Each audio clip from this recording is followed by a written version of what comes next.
welcome everyone. Thank you for coming to this talk.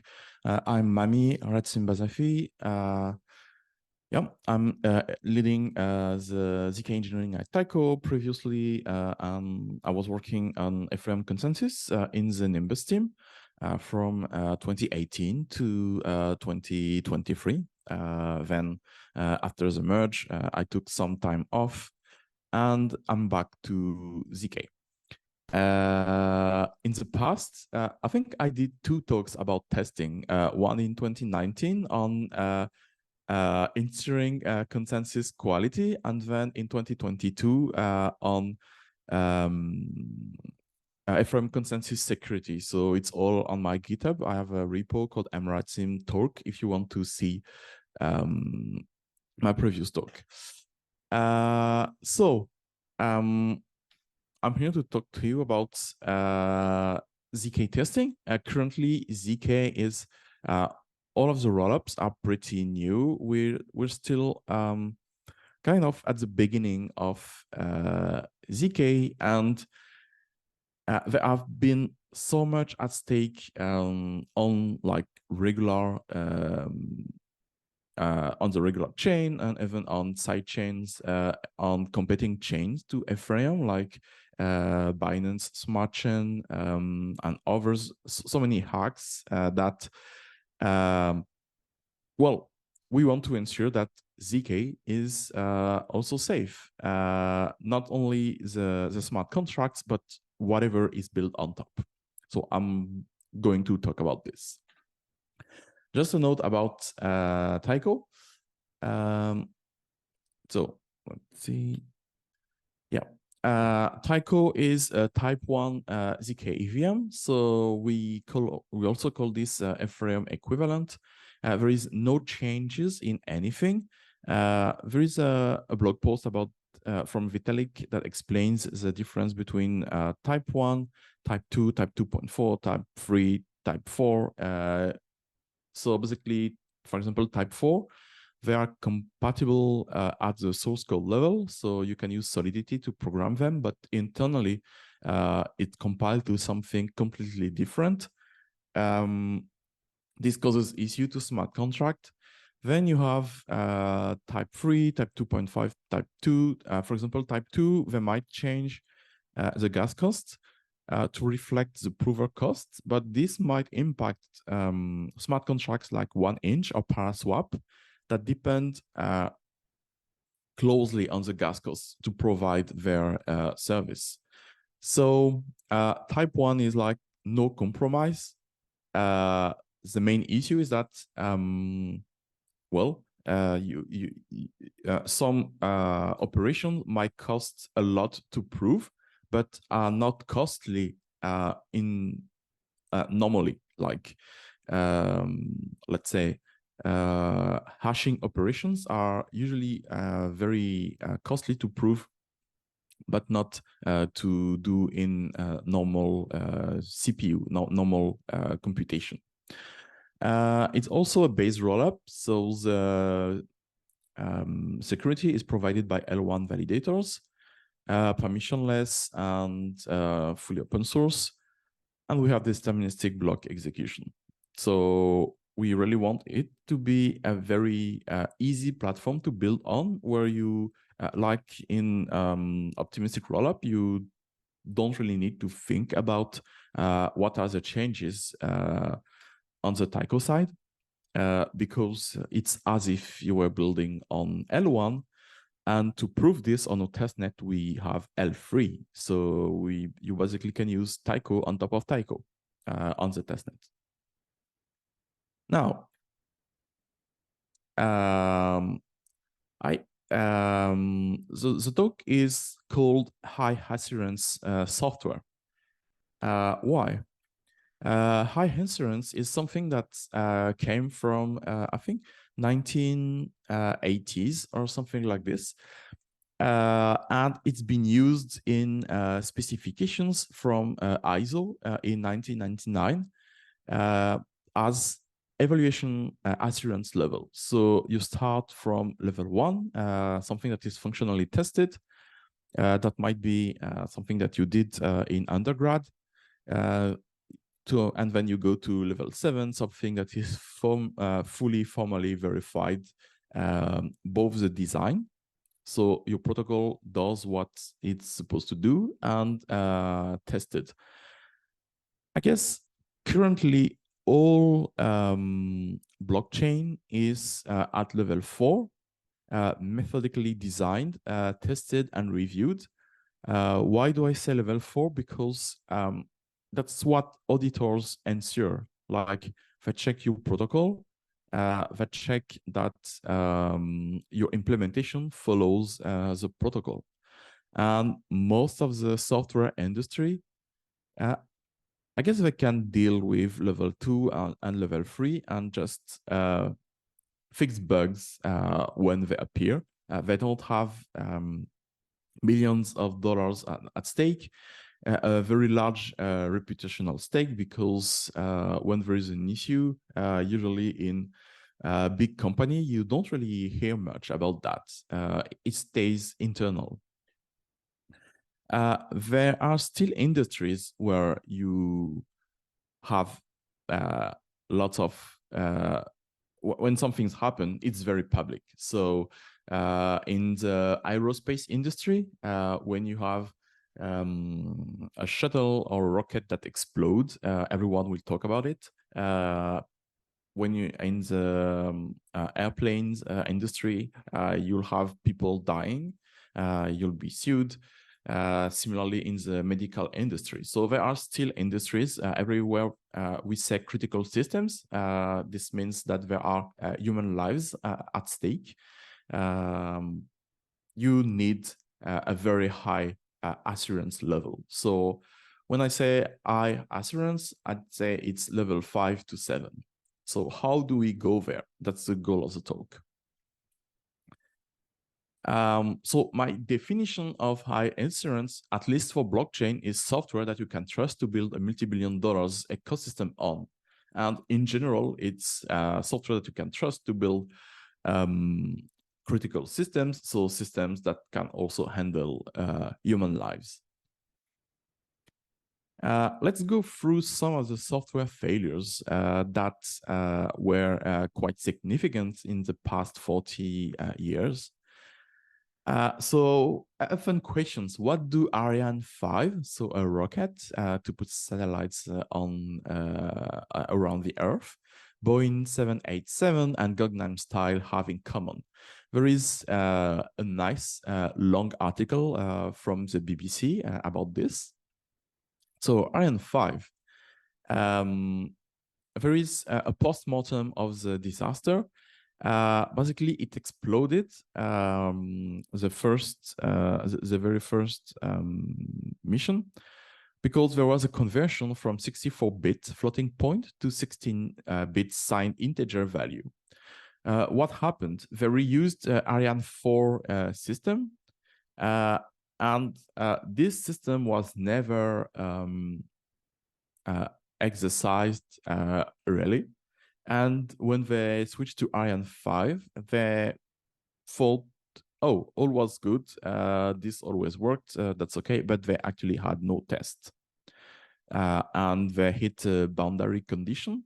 And it crashed, basically. So Boeing 787, that was in 2015, so almost 30 years later. The official communication was, oh, if you leave your Boeing 787 for powered for 248 days, the power shuts off and bye-bye. And basically someone just found out that it's 2 to the power of 31. You can only store 2 to the power of 32 in 32-bit numbers. And so it's a signed integer overflow bug yet again. And lastly, Gangnam Style, something with no impact, thankfully. Once again, signed integer overflow bug. YouTube wasn't designed at the time to have more than 2 billion of views. And so in 2014, they hit that limit, and it was the first video to do this. Another kind of bug. So this one led to lots of, 6 people dying from radiation overdose. I'll read the explanation of how they found the bug. With the technician running the machine, the two were able to pinpoint the issue. The VT100 console used to enter the Ferrac 25 prescriptions allowed cursor movement via cursor up and down keys. If the user selected X-ray mode, the machine would begin setting up the machine for high-powered X-rays. This process took about 8 seconds. If the user switched to electron mode within those 8 seconds, the turntable would not switch over to the correct position, leaving the turntable in an unknown state. So this kind of bug is a state machine bug.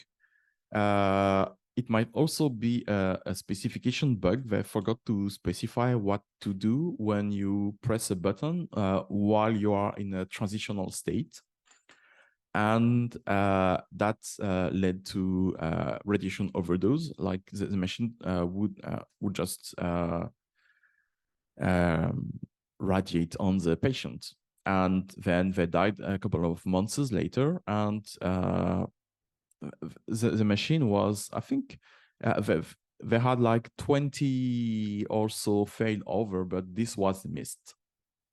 And the reason for that is that sometimes as a developer, you're deep into what you're doing, you forget things, and that's a big issue. And even auditors in that case didn't see the bug. And high assurance software, we want to go beyond just auditors and make sure that it's impossible to have bugs. And this needs some new techniques. And other kinds of bugs, in that case, directly on Ephraim. In 2018, 2019, we were trying to get some very basic things up. So in that case, shuffling Ephraim validators so that the next block proposal chosen was completely fair, and you couldn't game the system because if you are validating on Ephraim, sometimes you validate in a row in a couple of days, and sometimes you wait months. And we wanted to make sure that it's completely fair and there was no possible attacks. Except that there was already in, so those screenshots are something I displayed in 2019 in my talk at the time on Ephraim testing. We already had 73 issues on shuffling from out of bounds issues to speed issues, to non-determinism, to asserts between being triggered or attacks on like clients, many things. So at one point we just started to use a completely new and fresh theoretical design with very clear security proofs that is easy to implement. It's called actually swap or not shuffle, and it's a cryptographic shuffle. But this was for a time for implementers a pain point, because every week or so we had a new bug and a new thing to fix. So it's more about design bugs, let's say.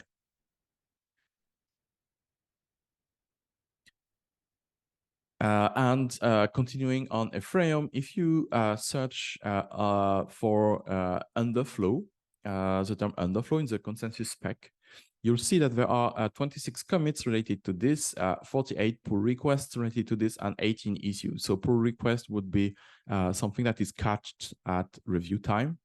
And it's just that if you check that a value X is lesser or equal than Y minus Z, this usually happens for epochs check. Like you check that the justified epoch X is less or equal the current epoch Y minus 1 or minus 2 or something like this.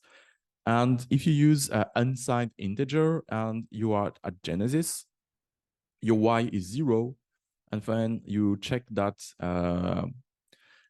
X is less or equal 0 minus 1, which is 2 to the power of 64. This is true, but actually you wanted to abort and detect a bug that would happen on Genesis, and you don't detect this because of unsigned integer. And this happened quite some time until we overloaded the minus to check if we go under 0 and roll over to 2 to the power of 64. This is something actually that is done in Solidity. They have this safe int library. This is important because at a low level basis, like if you at the EVM, but even on normal CPU, both Intel AMD CPU or ARM CPU, like for Apple computer, you don't deal with overflows, underflows, and things like this. It's all you have to deal with this in software. So we've seen boundary and edge conditions, state machine bugs, design bugs. There are many more classes of bug, things that can be caught by compiler, like buffer overflow. And there are things that smart contracts introduce. So if you follow rec.news or Web3 is doing great, you'll see reentrancy attacks, for example, that are a huge class of exploit in smart contract. And there are a lot of stakes. Of course, your reputation.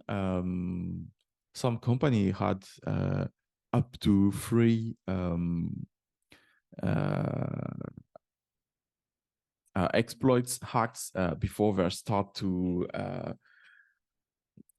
before they just folded. You have a lot of money, like your TVL at stake, and potentially also your future revenue, because if things happen, you'll have less users, no VC.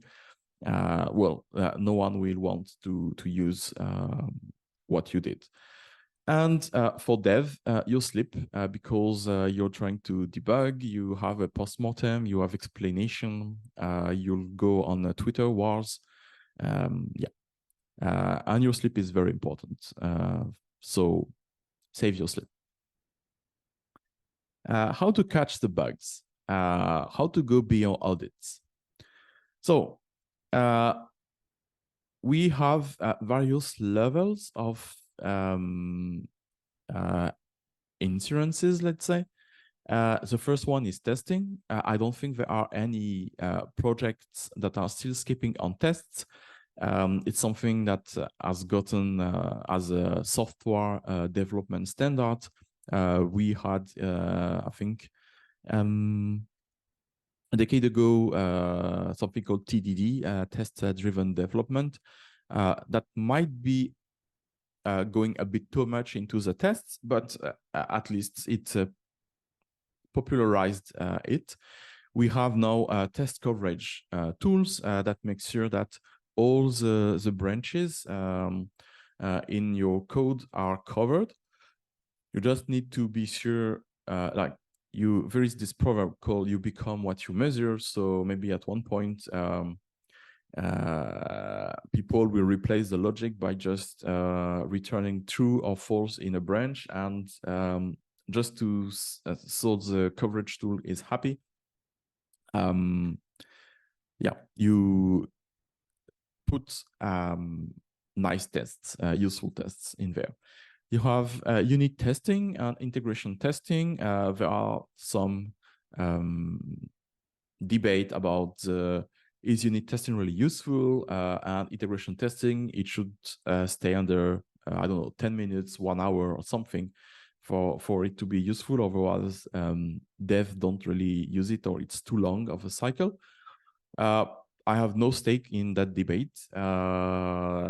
Some tests might need to take a long time, just because like in blockchain, you have a block every 12 seconds. If you accelerate the blocks, you might cause issues in the testing. So means your tests have to take at least 12 seconds, and maybe you need 32 blocks for Ethereum transitions tests with epoch testing. And this causes lots of slowness. So in that case, you have also the testnets, of course. Be sure to write both negative and positive tests. So don't only test the happy path, test also that obvious things are failing. Property-based testing is something that is very useful in cryptography, especially because, for example, you probably learned in algebra classes what's a group. It's basically something with an addition. You have a neutral element in the group. If you add the neutral element to anything, to A, you get A. You have an inverse in the group. So if you add an element and its inverse, A plus minus A, you get the neutral element. And this can give you randomized testing without needing to compare with another implementation, for example. And it's very useful to catch silly bugs, like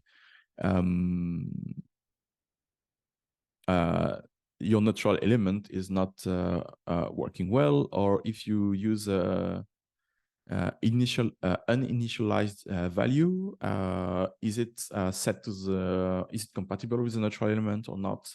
Things like this.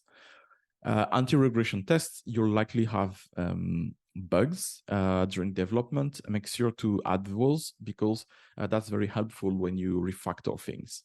And continuous integration, all popular framework, GitHub, GitLab, have now CI/CD integrated. It's easier to use than previously when you had to plug in Travis, Circle CI, or Azure pipelines, so use them. And testing allows you to actually go faster because this is true for, especially true for ZK. In the future, we'll have both on Stark and Snarks, we have new provers, and those might require to redo the front end. In the future, you'll have to upgrade your smart contracts. You have to upgrade your circuits, because there will be some hard forks. And after, let's say, everyone is talking about EIP 4844, but this is proto danksharding, and in the future we'll have the full danksharding with new things. And the tests allow you to make sure that you don't go put yourself in a corner once you have to back up and change things in the backend.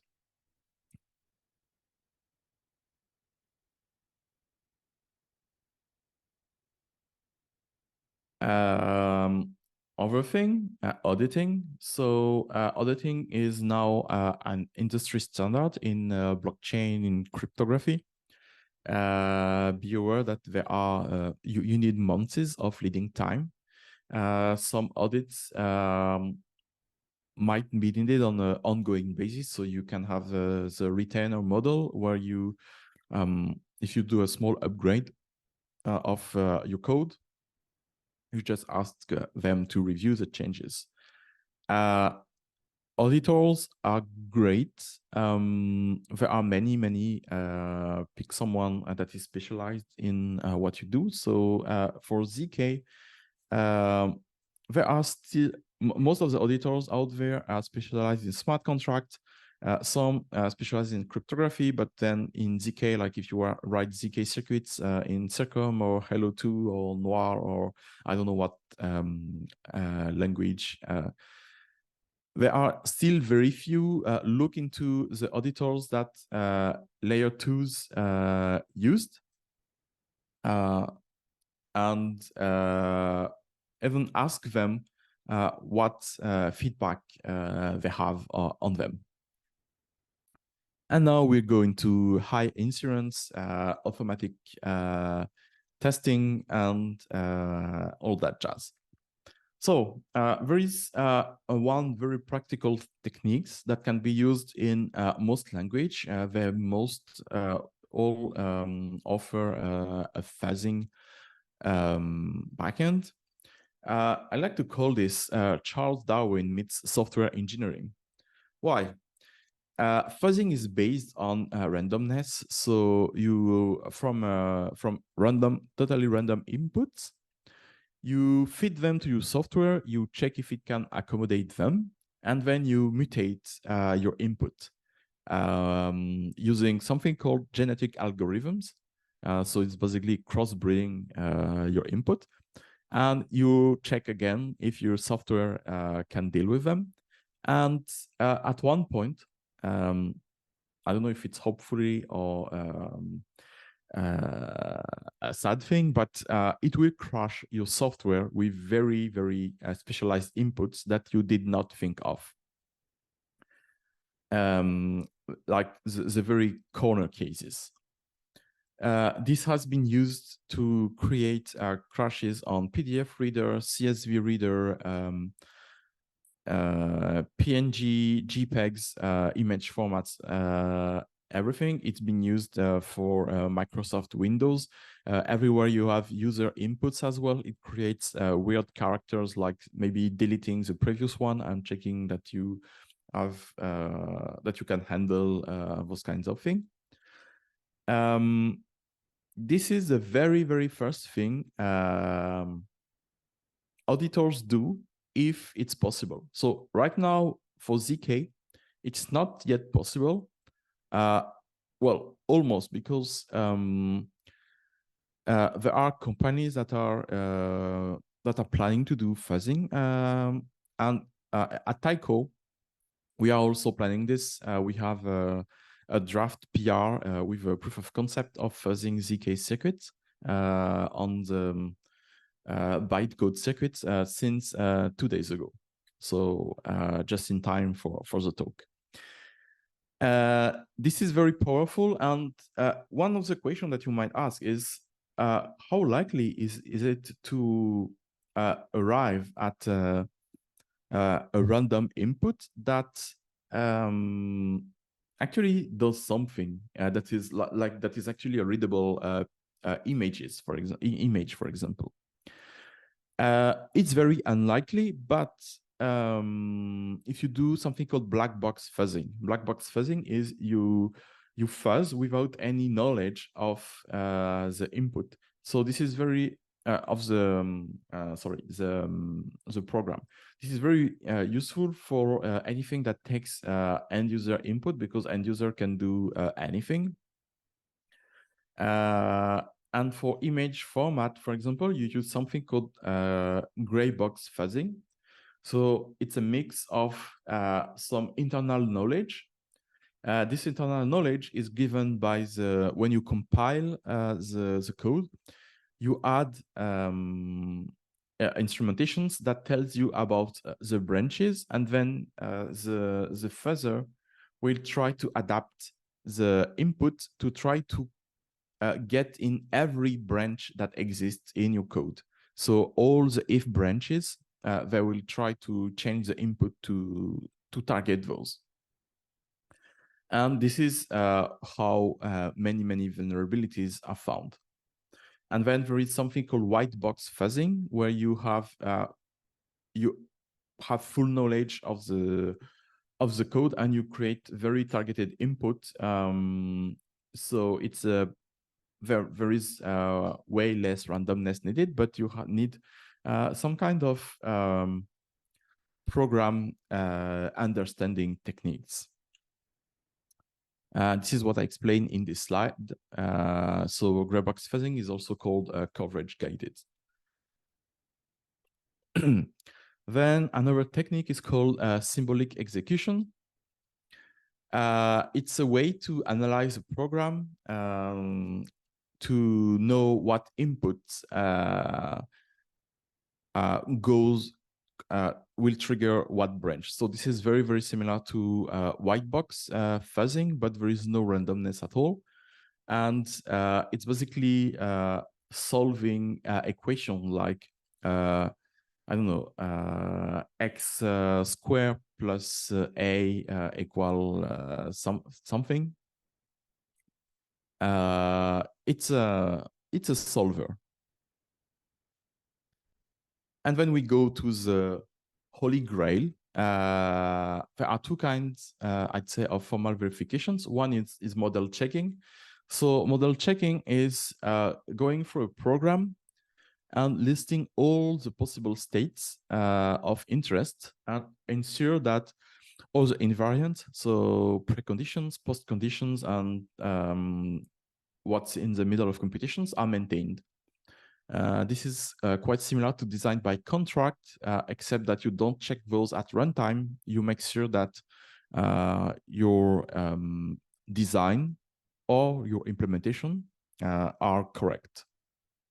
And this is one way to ensure that there are no bugs. Like if you list all the possible states and you always end up in something consistent, like no 8 seconds where you have you can have a high radiation. You're correct. This is so there are languages like Rust that say they are a safe language, and the compiler will prevent many bugs. That's true, but they cannot prevent design bugs, and there are things that they can't prevent. So they cannot prevent race conditions. They do prevent data races, but it's a different kind of bugs. And for example, the Tokyo async framework, that is, it's a multi-threaded async. They had to use to implement and use formal verification via model checking to make sure that their queues and their scheduler had no race conditions. And this is something that can help for example, if you have if you're trying to serialize or deserialize some kind of encoding or token, you like RLP, for example, you might want to ensure that for some restricted set of inputs, you don't end up in an inconsistent state where you're in some kind of in your state machine, you're in some kind of I don't know, bad state, basically. And the other kind of formal verification is more mathematically demanding because you use a proof assistant. It follows your, for example, you want to prove that your array, you don't access more than the first 16 values. So you don't need to check at runtime that you access more. And you start from a difficult computation, maybe with loops and so. And when you have a proof assistant, and when it's lost, you just provide proofs that what you will do next is correct, and it deduces that the range is correct up to a certain point, and then you provide proofs again, and then you will have a proof for your whole computation. So I don't think anyone used this, but this is used in the aerospace industry in a language called ADA Spark, because there is just so much at stake, and for medical devices, for train control as well, they use something like this. Spark is a proof assistant for the ADA programming language.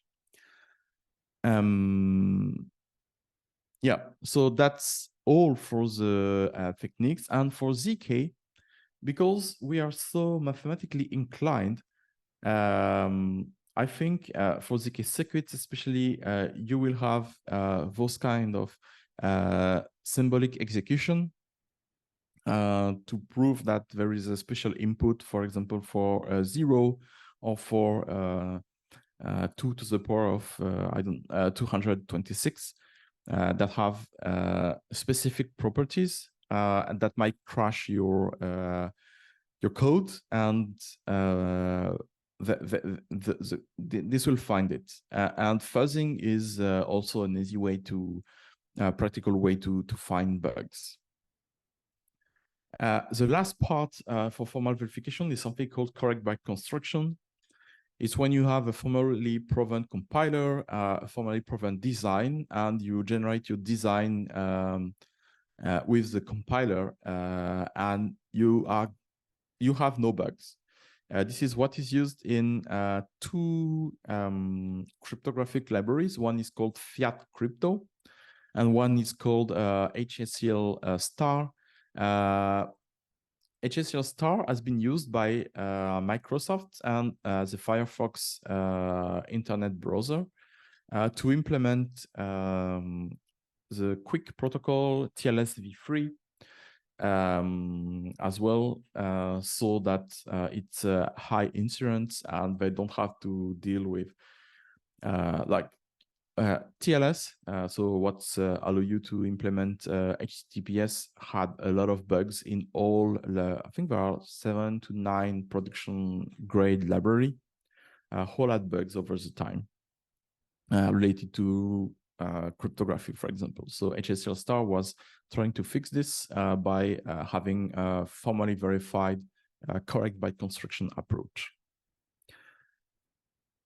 So for ZK, what's next to go from level 4 of assurance to level 5, level 6, maybe not level 7, it's very expensive. Even in the 80s, they said level 7 would cost 2 million at the time. Even today, audits are really expensive and they will take a lot of time. But we can fix, so going fully formally verified compiler might need more research to make it cheaper. But we can already do fuzzing. And we can augment it with symbolic execution, SAT or SMT solver. So using the satisfiability modulo theory to narrow down on edge cases that we as humans might miss, even auditors.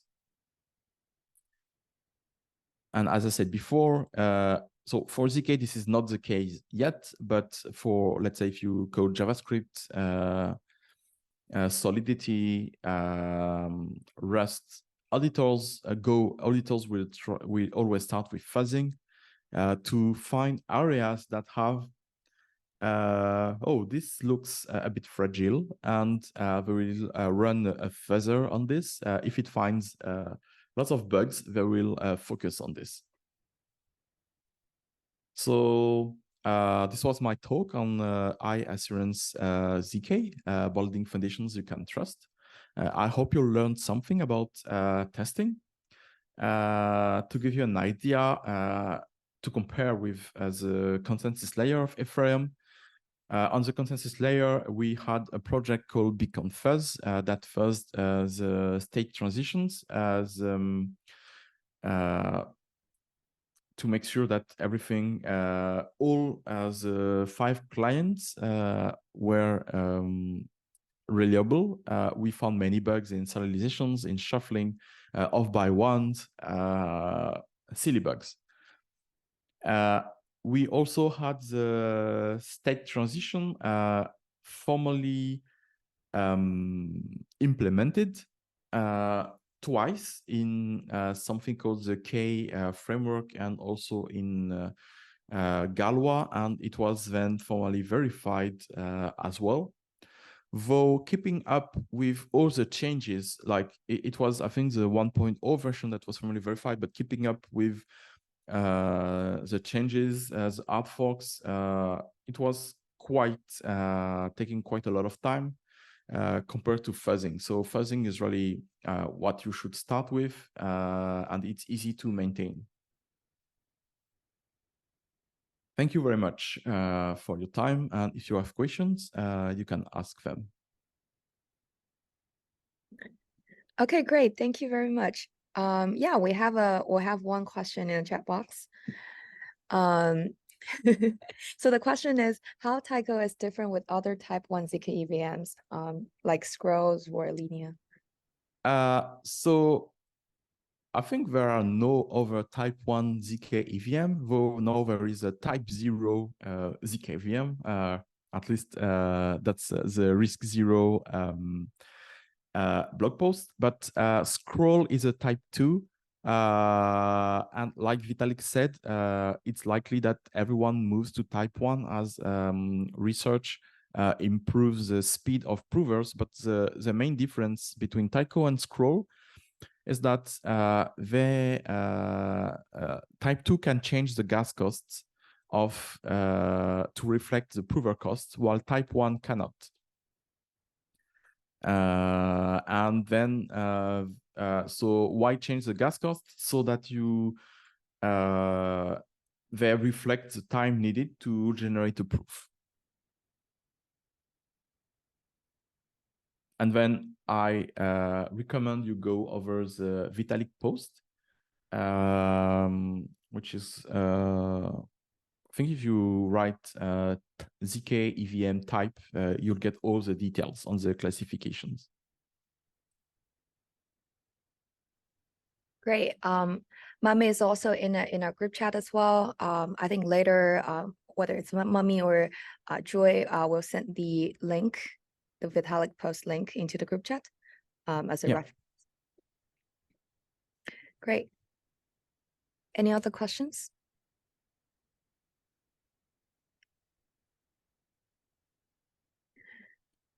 Okay, another question is there any need for developers to learn formal verification?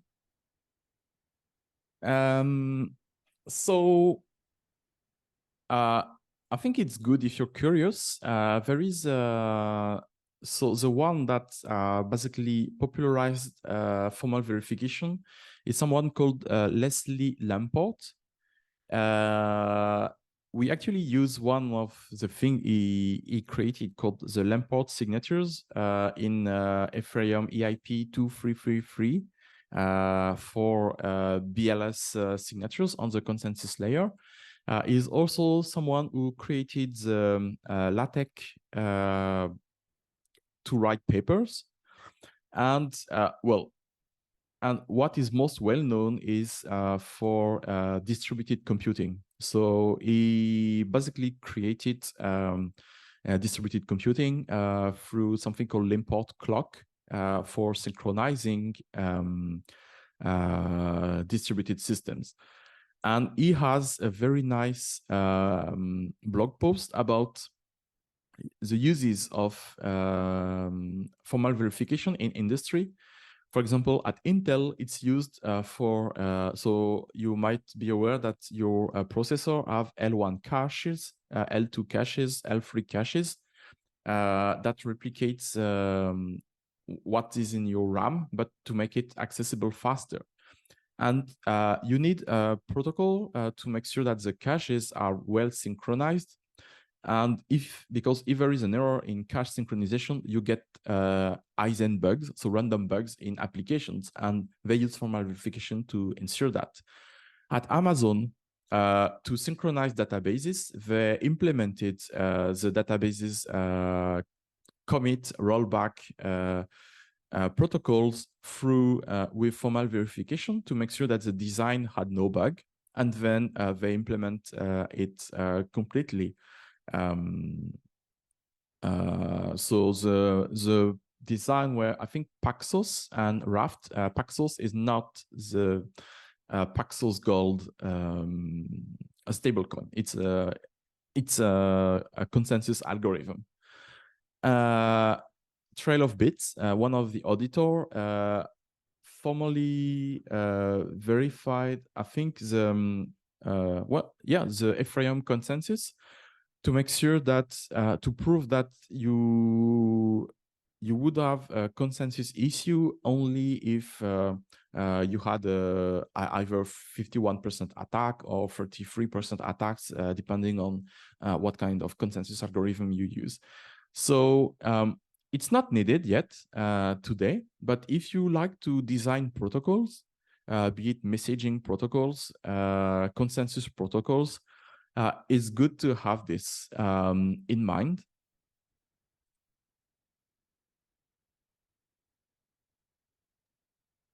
Okay, great. We have another question in the chat box, which is, what kind of applications do you recommend us to build on Taiko?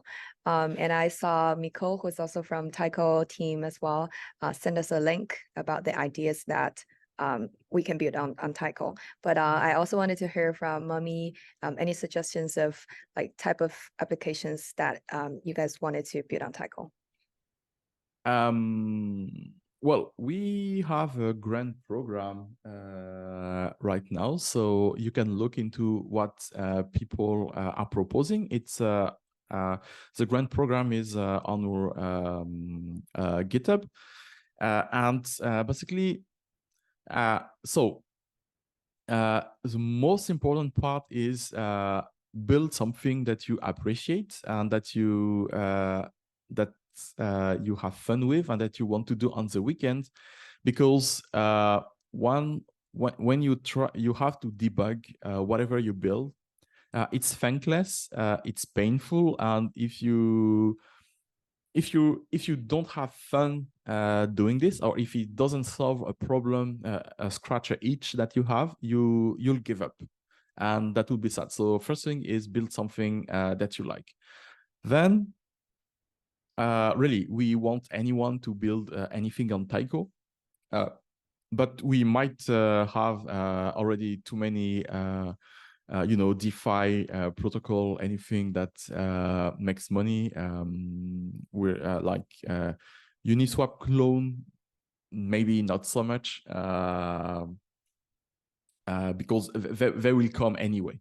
So yeah, have fun, build. I don't have I can't tell you specifically something, unfortunately. Yeah, for ideas and the other information, I think we can definitely find the grants program on Taiko's website as well later. I think Miko and I will shoot the links as well. Lance also asked, do you have some examples now for what we can play with Taiko? And Miko said, because roughly speaking, you can either build ZK dApps on Taiko, or you can like contribute to Taiko protocol itself. Yeah, and we have a testnet that has been running for some time, and you can contact us, you can contact Miko, for example, if you want. We have people to help devs build on Taiko and make sure that you don't lose too much time. So be sure to contact them. You can join our Discord. Yeah, great. We also have offline developer as well. So they do have some questions. And could you please shout out your question? Yeah. Hi guys. Why would you want to invest resources on building an L3 on top of an L2 on Taiko? So has anyone tried building out an L3 rollup on L2 rollup? And what are like the use cases and mental models on why you want to build the L tree? So as you go, well, there are a couple of reasons. One, it's let's say a challenge or a feat, to, hey, this is possible, and this proves that type 1 can work. Two, as you go deeper, like Inception, you reduce the gas costs, but of course there are how do you call that? Diminishing returns. So Taiko was co-founded by ex-Loopring people. And one of the idea also was to build, to allow Loopring on Taiko.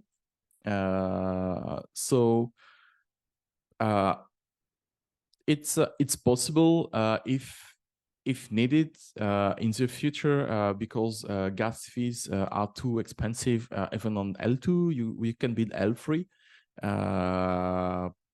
So you can deploy as many L3 as you need. So yeah, for now, it's proving that we can do it, that it works, that having some idea of the cost on how it's expensive, and being able to tell people, if Taiko starts getting too expensive, you can always go deeper.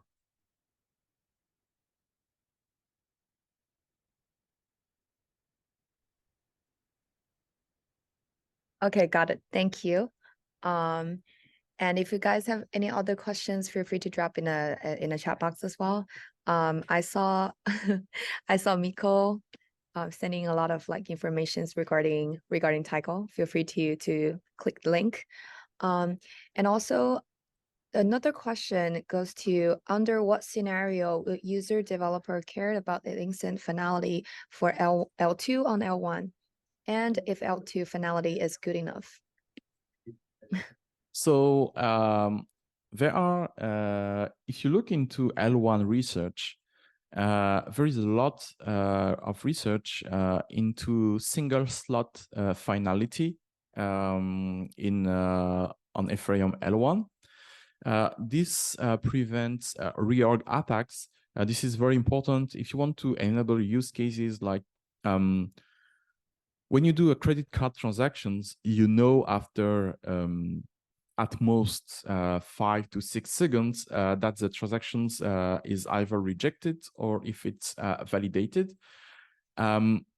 Currently, when the finality is 2 epochs, that's theoretically 24 minutes. And you won't have people waiting 24 minutes for this. So for L2, which are supposed to be the payment processing layers, let's say, I think it's important that after within 10 seconds at most, finality is done if we want to enable payments.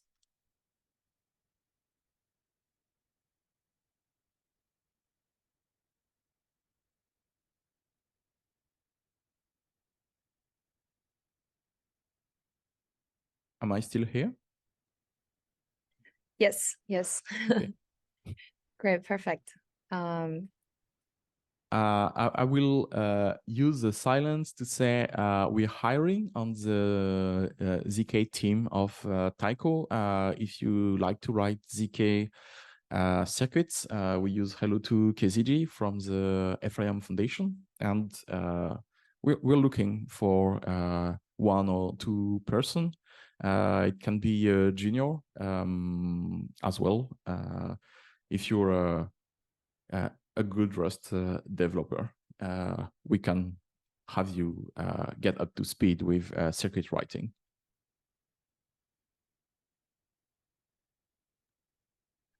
Yeah, we actually have many people from Taiko team already in the group chat as well.